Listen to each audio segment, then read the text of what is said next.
Hello everyone, myself Suhail, working as an assistant professor in Noble Group of Institutions. Today I am here to explain you the important topics covered under accountancy. As we all know, recently the Karnataka PU board have made many changes in the question paper pattern. So today I will be discussing the new question paper pattern and the new blueprint as well. Your new question paper is as follows. As I told you that I will be discussing the new question paper pattern for the year 2022-23. Okay. So the first one will be choose the correct answers, which is nothing but your MCQ. 5 questions of 1 marks. 5 ones are 5. Then you will have fill in the blanks with appropriate options given. So just you need to choose and write. 5 options will be given for all the 5 questions. So you need to just pick the right answer and fill in the blanks. That will fetch you 5 marks. Then you will have match the followings. As you all know, 5 questions will be there. Answer the following in 1 word or 1 sentences each. 5 questions, 1 mark. 5 ones are 5. Then coming to the part B, which is your 2 mark questions. 5 questions will be there. So 5 questions of 2 marks will give you 10 marks. So in this starting part, we can call it as till here, the new types. It will give you 30 marks. The theory will give you how many marks? Theory. Now coming to the practical part, part C. Answer any 4 questions, each question carries 6 marks. Okay. So first also they had 6 marks into 4 questions. Nothing changed in this part C. Part D have been changed. So first, previous examinations you need to answer 4. But now there is a leaf, you need to answer only any 3. So answer any 3 questions, each question carries 12 marks. Then you will have the last part and the easiest part, that is your practical oriented questions. Answer any 2 questions, each question carries 5 marks. And I would like to bring it to your notice, there is no reduction in the options here. Previously how many questions were there? The same number of questions are there. But you need to answer 1 question less in your part D. That is your 12 mark questions. And this 12 marks they have added up here. This is the only change what they have made. So students, we are going to start your accountancy subject with the easiest portion of your question paper. 10 marks. That is nothing but your practical oriented questions.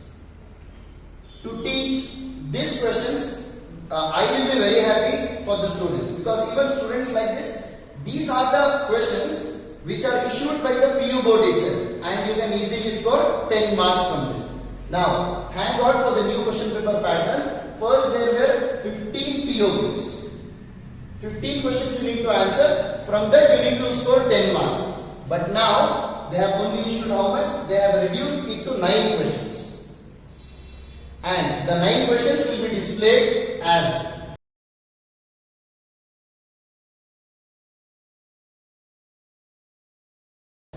now I will tell you how the questions will be asked. How many questions are there? 9 questions. Let me write down like this. So from first 3, 1 question will be asked. Second 3, 1 question will be asked. Next 3, 1 question will be asked. Now, if you target the first 6 or the last 6, you can easily answer 2 questions without wasting your time. As time is less, this is the smart strategy what I am telling you. If you study all the 9, you will be able to write 3 questions. But you need to answer only 2 questions. First, we will be targeting the first 100 marks. Then we will go with the additional questions if possible. So my suggestion for you people is, first go with the first 6 questions thoroughly, so that you can easily write 2 questions and score 10 marks from it. Friends, let me start with the first POQ. How do you treat the following in the absence of partnership deed? What is this partnership deed? Let us take an example. M and N. There were 2 friends, M and N, and they were close friends. And what do we believe? Friendship is everything. In friendship, both of them started a business, and they thought that, oh, we both are friends, there will be no fighting among us, and they started the business without partnership deed.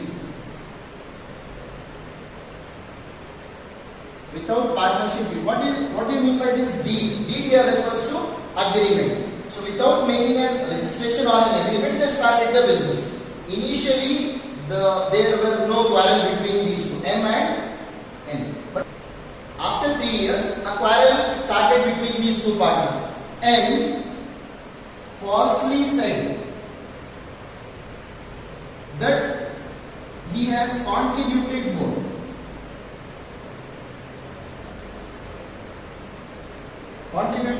And he wants more earnings. What does this N do? So N will go to the law. Okay. So this Partnership Act is governed by a provision called as Indian Partnership Act 1932. If you go to the court, they will see this provision and they will say, yes, we will not listen anything because you have not paid a deed. Now whatever the law says, both M and N should follow. M is under fault, but M is not the one. M has not done anything mischievous, but even though their mistake is they have not done the agreement deed. So when they have not done the agreement deed, the law says these are the 5 things which you need to follow. Irrespective if M is contributed more or N is contributed more, because they doesn't have any records of it. So the first thing, profit sharing ratio. Distributed equally. Distributed. Let us consider M has invested 50,000, N has invested 1 lakh. So according to this contribution, N should get more. But in the absence of partnership, law will not see anything. They will just say that distributed equally. Profit distributed equally. Then interest on capital. No, not to be allowed. Not to be,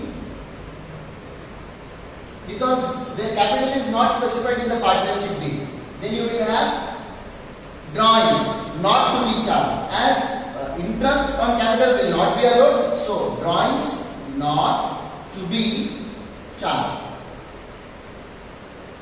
This is the third item here. Fourth, interest on advance or additional capital from the partner. For example, N, apart from 1 lakh, he is a rich person. He has given 20,000 extra also, which will be called as additional capital. In the question, they can give you either this word or they can give you advances from partners.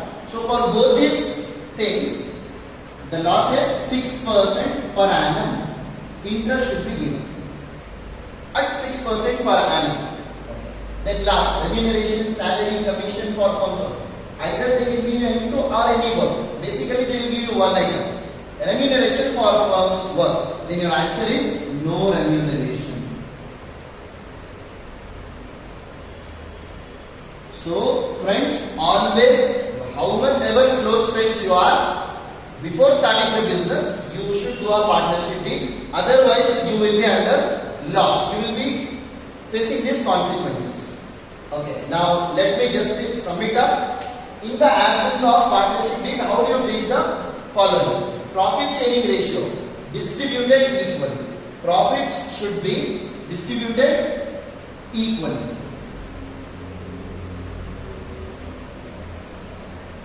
Then, interest on capital not to be allowed. Interest on drawings not to be charged. The company will not receive anything. Here, interest on capital, company will not pay anything. Interest on drawings, company will not charge anything from the partners.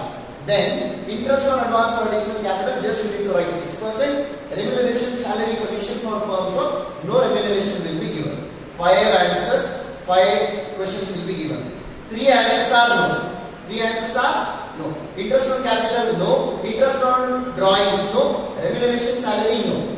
2 things, one is 6% for advances and another one is profit sharing ratio distributed equally. Okay, friends, come, we will go with the second POQ of your accountancy, that is classify the following items into capital or revenue. Just in these answers, in these transactions, whether you need to classify whether this is capital or in revenue. So before understanding this, first let us understand the basic terms in this NPO. What do you mean by this NPO? Not for profit organization.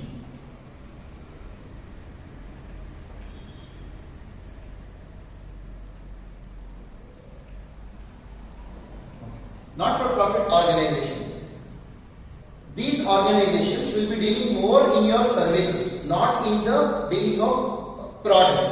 For example, these organizations have been started to provide service to its members as well as public at large. For example, schools, hospitals,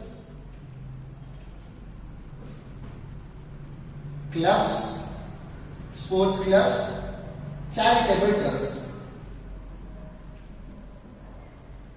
are some of the examples. Okay, so before going in detail, let us understand what do you mean by this capital and revenue. I think you have understood what do you mean by NPO. Now we will understand what do you mean by capital and what do you mean by the term revenue. In simple language, capital here refers to long-term items.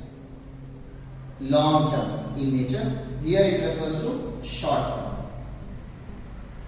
What is this long-term and short-term? I will give you an example. I have purchased a vehicle. What I have purchased? Vehicle. I will be using this vehicle. I have purchased a vehicle and I have done one-time investment. And I will not be purchasing this vehicle again and again. But I will be using petrol to use this vehicle. I will be using this petrol again and again. This is long-term. This is short-term. And one more feature is recurring and non-recurring. Here it is non-recurring in nature. What do you mean by non-recurring? Not repeating again and again. Here it is recurring in nature. Recurring means repeating again and again. So petrol will be used again and again in the vehicle, but vehicle purchased once will be purchased only after certain number of years.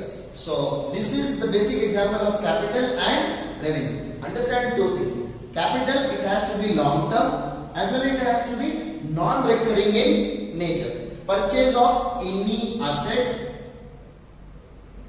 then you will have liability under this, then you will have capital fund. If you get these things, it will come under your capital items. And what does revenue contain? Basically, it will contain income and expenses. Income and expenses of an organization. So, keeping this in mind, we will be solving the answer here. Okay, friends, I think you have understood what do you mean by capital and what do you mean by revenue. Capital, long-term item. Revenue, short-term item. Don't bother about incomes and expenses. We are just writing whether it is capital in nature or revenue in nature. Now, computer purchased by a college. So, can you people tell me computers will be purchased again and again in a college, or it will be purchased only once and it will be repurchased only after some years? Yes, obviously it will purchase after many years again, and it is an asset. Whenever an asset comes, it is capital in nature.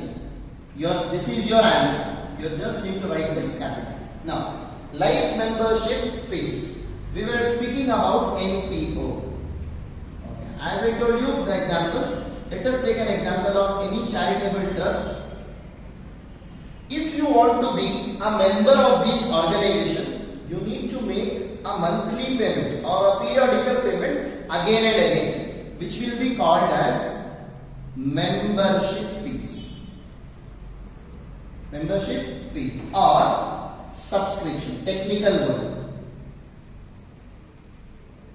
Sir, I have learned a lot of profits in my business. I don't want to give it for myself. I want to give it for the poor people or for the education or for the benefit to the society. So you can join any of the organizations. In our example, you have joined the charitable trust. So the membership fee, if you want to become a member, so you need to pay a membership fees, which is technically called as subscription. Either it will be monthly or it can be half yearly. This is called as subscription. Okay. Then, sir, what is this life membership fee? I told you, we will take an example of Narayan Murthy, founder of Infosys. He says that small monthly payments I will not do it. I will pay the whole amount in one shot. After paying this amount, he will be the member for whole of his life. So that amount is called as life membership fees. He will be making the payment only once. So it is capital, long term. So it is capital in nature. Now come to the third part, sale of machinery. So we have sold a machinery. So we will not be selling this machinery again and again, as this is an asset. This will come under capital.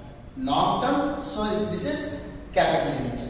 Then subscription received from the members. As I have spoken to you about the subscription. Subscription is a monthly payment received to be the member of that organization. So it's a regular income and short term in nature. So it is called as, so it is classified as revenue in nature. Next one, amount spent on upkeep of ground. Basically, I told you the examples of clubs, sports clubs. So here, to maintain the ground, to remove the extra grass, or to make a salary to the gardener, or any expenses for that. This is revenue in nature, which will be occurring again and again. So this answer will also be classified as revenue. Friends, they will give 5 transactions and you need to write 5 answers like this. This is one type of question, and with different adjustments I have taken the other question. Let us solve this as well in the same way. First thing is legacy. What do you mean by legacy? Legacy, a rich person was there, Mr. X. So he says that after his death, he has made a will. After his death, his property should be given to charitable trust.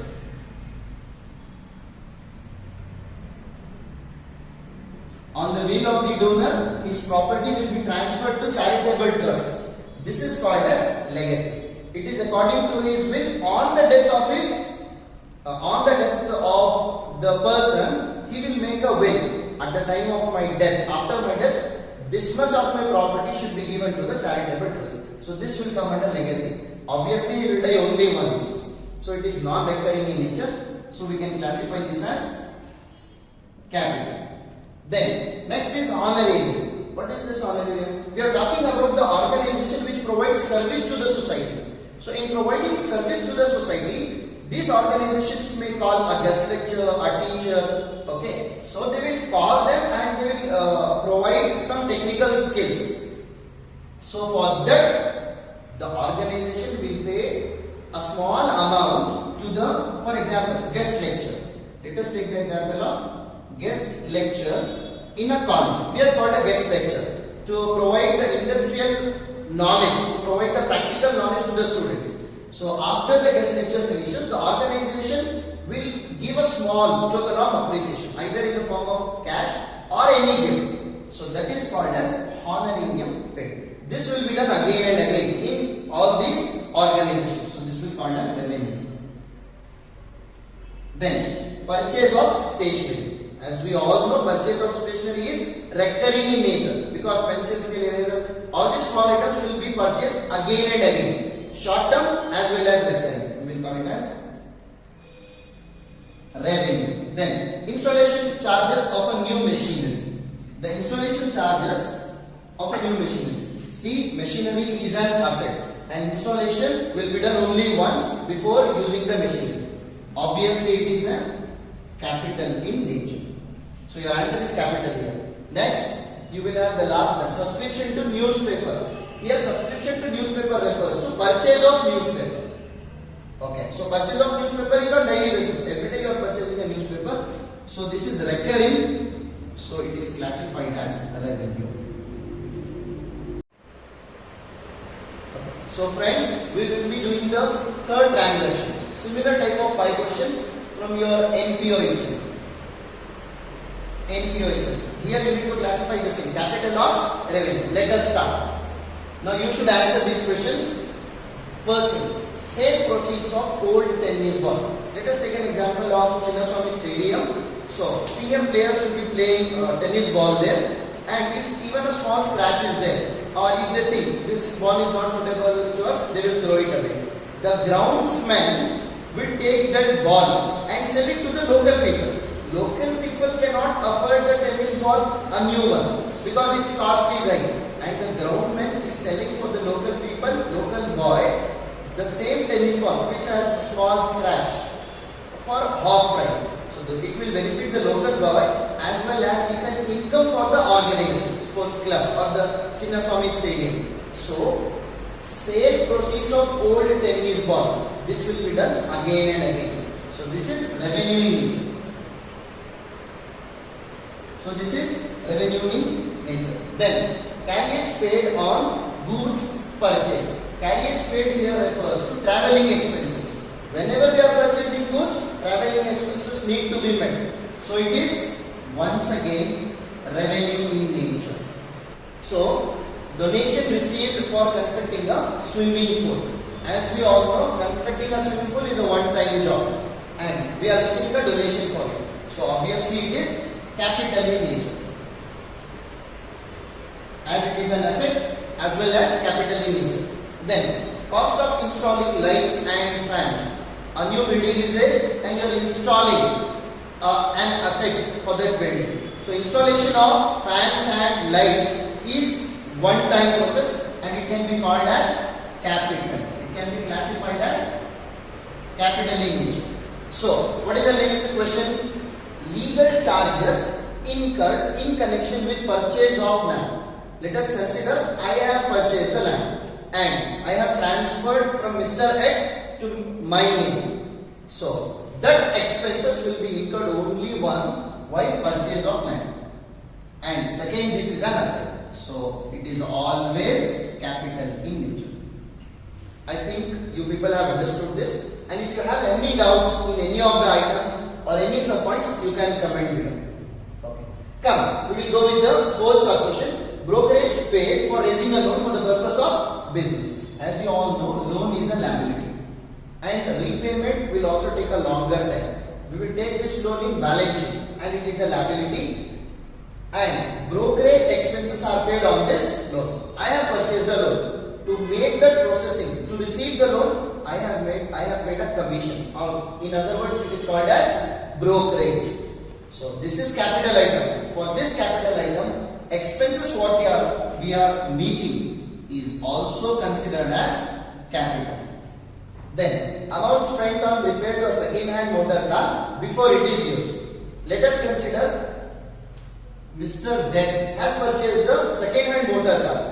Before using it, he has done all the repairs. He has opened all the engine and he has done a lot of work and he has made it look like a new one. Which means this expense, this repair will be done only once before using it.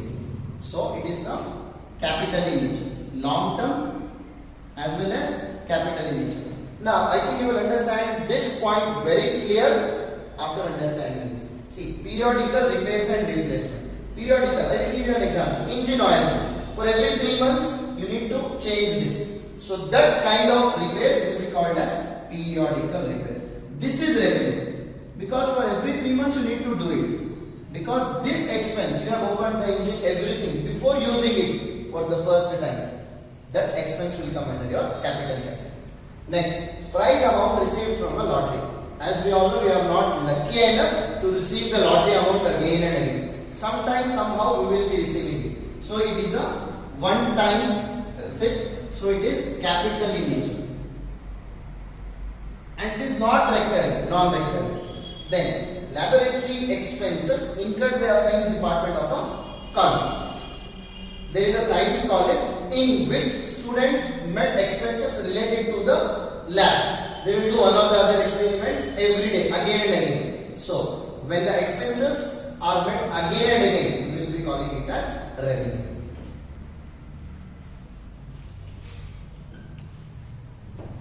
This completes our practical oriented question from your NPO. Okay, in the first video, I have solved first, second and third practical oriented questions. In my second video, I will be solving the fourth, fifth and sixth practical oriented questions. So do watch. Please subscribe to our channel.